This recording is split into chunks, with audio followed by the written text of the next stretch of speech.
किसी को क्या कहिएगा? मैं कहूँगा कि झारखंड सरकार की पुलिस प्रशासन की ये गुंडागर्दी जी, बच्चे को जिस ढंग से उठा के ले गया और अभी भी उनको से उठा करके ले गया, तो ये साफ समझ में आता है कि एक प्रकार से टॉर्चर करना, परेशान करना, ताकि सरकार के विरोध अगर कोई भी आवाज़ उठाएंगे उस आवाज़ को दबाने की एक कोशिश कर रहे हैं। लेकिन शायद ये सरकार को ये पता नहीं है कि आप जितनी भी आवाज़ को दबाने की कोशिश करेंगे, आवाज़ उतनी ही मुखर होगी और मजबूती के साथ।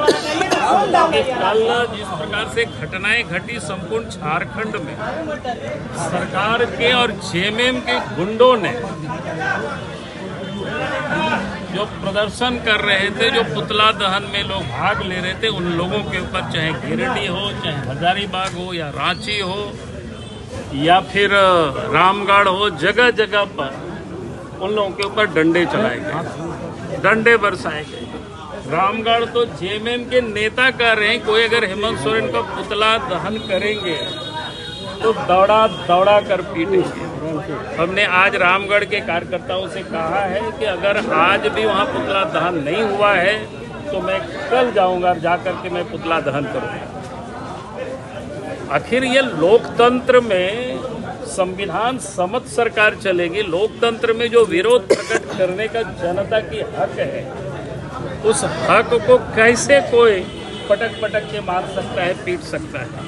और इसलिए हमने कहा कि सरकार से मैंने कहा कि उसके ऊपर एफआईआर होनी चाहिए, उसके ऊपर गिरफ्तारी होनी चाहिए, क्योंकि अगर इस प्रकार के गुंडा एलिमेंट्स अगर पॉलिटिक्स में रहेंगे और उनको सरकार संरक्षण देगी तो फिर राज्य में कभी भी अमन चैन नहीं हो सकता है। और इसीलिए मैंने कि गुंडे डांडा लेकर के निकले थे, चाहे गिरिडीह हो, चाहे हजारीबाग हो या रामगढ़ हो या रांची हो या और भी जहाँ झारखंड में, उन लोगों के ऊपर वो केस मुकदमा करे, क्योंकि ये डंडे लेकर के लोगों को पिटाई करने का उनको अधिकार किसने दिया है?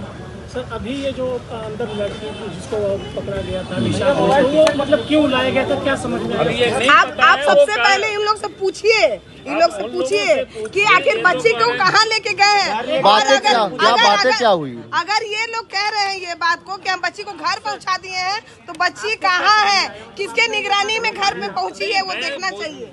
मुझे तो बिल्कुल समझ में आया कल जो आंदोलन हुआ छात्रों के, नौजवानों के, तो उनके ऊपर अगर कोई किसी प्रकार की केस हो, उनको उठा के लाना ताकि उनके ऊपर में प्रेशर डालना, भय पैदा करना, ताकि वो कोई आंदोलन नहीं कर सके, कोई आवाज नहीं उठा, और कुछ नहीं था। अगर उन्होंने किसी पूर्व आंदोलन में किसी कार्य में उनके ऊपर केस था तो पुलिस जाकर के नोटिस थमा देते हैं। नोटिस में अगर शामिल नहीं होते तो फिर जो होता है वारंट होता है, बाकी होता है, सारी चीजें होती। लेकिन आप 2-3 गाड़ियां, हम तो उस बच्ची से बात किए थे टेलीफोन पर, यहाँ तो खैर लोगों ने मिलने नहीं दिया, हम बैठे थे और उनको इधर से निकाल करके ले भागा लोग। छात्रों पर केस भी किया गया है सर, कई जगह 3 केस। मैं कह रहा हूँ केस किसके ऊपर किया, जो संवैधानिक अधिकार का जो लोग उपयोग करते रहे थे। बचाव उन लोगों को रहा है जिन लोगों ने गुंडागर्दी किया, जेएमएम के गुंडों ने, तो उसके ऊपर अभी भी कई एक जगहों पर केस नहीं हुआ है। तो इसलिए मैं राज्य सरकार से, राज्य के पुलिस प्रशासन से मैं कहूँगा कि आप केस करें और बच्चों को डराने और धमकाने का ये काम छोड़िए, और नहीं तो आपको कीमत भारी चुकानी पड़ेगी। 2 घंटे